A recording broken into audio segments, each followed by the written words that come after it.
जी 5-6 महीने तक तो भजन थोड़ा थोड़ा होता रहता है, परंतु इसके बाद मन इतनी भीषण जलन प्रकट करता है कि सारी मर्यादाएं भंग कर देता है। फिर मन में यह सब भाव आता है कि गुरुदेव भगवान के सामने क्या मुंह लेकर जाऊं। महाराज जी, इस जलन को सहन किस प्रकार करूं? नहीं, जलन किस तरह की होती है, मतलब उसका क्या स्वरूप होता है जलन? महाराज जी, फिर विपरीत भावना आनी शुरू हो जाती है, मतलब मन करता है कि भजन बंद कर दो बस। और हाँ, मन तो बहुत कृपालु है।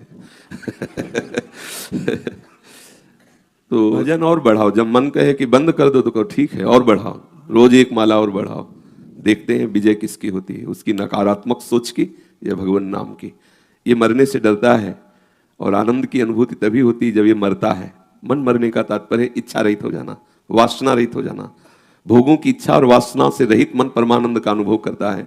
तो मन मार्या तन बस में कीना हुआ भरम सब दूर। ये जो मन की तरंग आई बच्चा, इसे सह जाओ तो सहत सहत बाढ़ है भगति। गृह तन गुरुहित गार, गृह तन गुरुहित गार हार अपनी करिमानत। अपने को हार जाओ, गुरुदेव की आज्ञा पर अपने को बेच दो कि कुछ भी अब इस जन्म में गुरु आज्ञा का उल्लंघन नहीं कर सकता। तो जो उपासना करे उसको बढ़ना चाहिए, घटना नहीं चाहिए। आनंद मिले ना मिले, मन सपोर्ट दे ना दे, उसके विरुद्ध आप भजन करो। जैसे अच्छे कार्यों के विरुद्ध होकर हमें चलाता, हम उसको अभी तक सपोर्ट करते आए। जो जो इसने कहा हमने किया, लेकिन परिणाम क्या हुआ? आप जो जो गुरुदेव और शास्त्र कहेंगे वैसा करेंगे, मन सपोर्ट दे या ना दे, ये हमारे बिना कुछ कर नहीं सकता। इसकी सामर्थ्य नहीं कि हमारे विपरीत चल सके।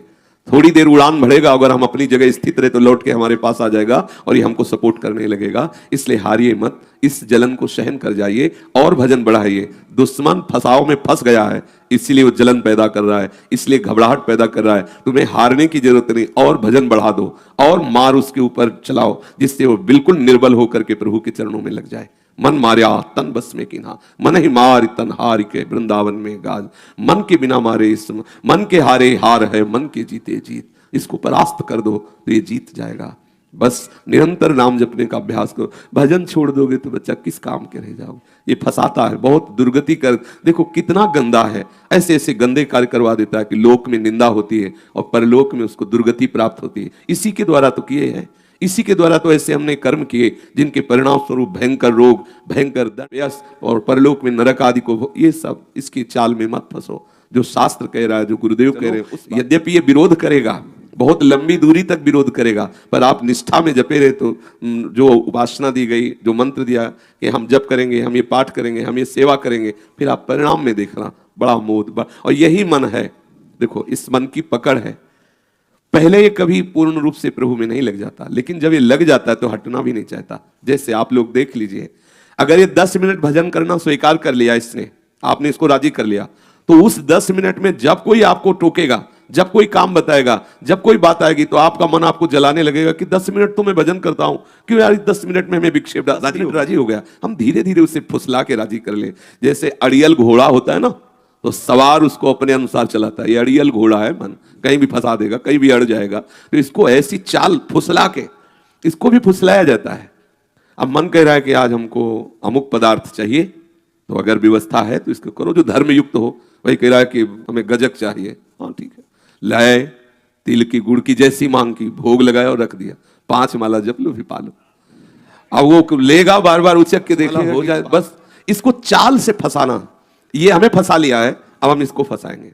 धर्म युक्त इसे भोग देके और धीरे धीरे प्रभु की तरफ बढ़ाएं तो हम इस पर विजय प्राप्त कर लेंगे।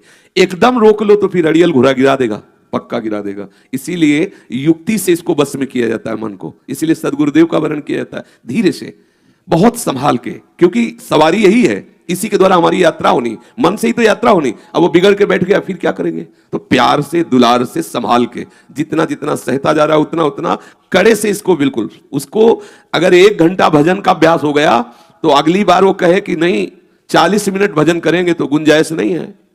हाँ ठीक है, हम 65 मिनट नहीं करेंगे, लेकिन 59 भी नहीं होने देंगे। ऐसे इसे वश में किया जाता है धीरे धीरे। 10 दिन के लिए हमने नियम लिया कि ये नहीं करेंगे, तो 9 दिन के बाद ये विचलित करेगा, हम नहीं होने, 10 दिन के बाद तुम्हें वो स्वीकार करने देंगे। इसको धीरे धीरे क्रमशः, इसकी ये बात तो माननी ही नहीं है कि वो कह दे भजन छोड़ दो, ऐसा नहीं। फिर वो तो ऐसी जगह ले जाएगा जहां से हमारा कभी उद्धार। कैसी कैसी घटनाएं होती है लोक व्यवहार में। देखो, परम पूजनीय माता पिता का अपमान करना, यही मन पूजनी जनों का अपमान करवा देता है, यही मन पूजनी जनों को जहर दे देता है, यही मन ऐसे निंदनीय कार्य करवा देता है कि वो जेल में जाता है, सड़ता है, कितने कष्ट भोगने पड़ते हैं, थोड़ी सी जलन बर्दाश्त नहीं कर पा रहे हैं।